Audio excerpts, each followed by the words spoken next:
nhất hiện nay trên thị trường. Đó, con máy này thì nó được trang bị động cơ 2 kỳ chạy xăng nhanh nhất với cái dung tích xi lanh đó chính là 185 cm3 và cái tốc độ vòng quay của máy đó chính là trên 2450 vòng trên phút.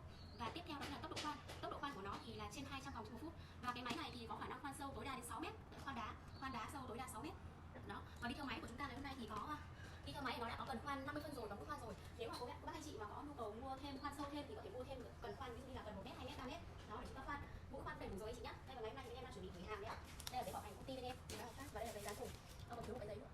Thiếu một giấy dán nữa. Đó thì bên em đang chuẩn bị gửi hàng về cho khách hàng. Đó thì em cũng xin giới thiệu một chút. Anh chị mà có nhu cầu mua những cái sản phẩm máy khoan đá chất lượng nhất, đó thì hãy liên hệ với chúng em, điện máy hợp pháp, cơ sở Hà Nội và Hồ Chí Minh. Địa chỉ khu vực Hà Nội đó chính là khu đô thị Tứ Hiệp, Thanh Trì, Hà Nội, đối diện với công an huyện Thanh Trì. Và khu vực Hồ Chí Minh đó chính là 83/27 Phạm Văn Đồng, phường 15, quận Tân Bình, thành phố Hồ Chí Minh.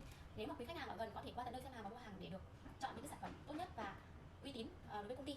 Và nếu như mà quý khách không có thể đến tận nơi được thì bên em sẽ gửi hàng đến tận nhà cho quý khách, bọn em giao hàng toàn quốc. Đó, giao hàng tận nhà và thu tiền quý khách nhé.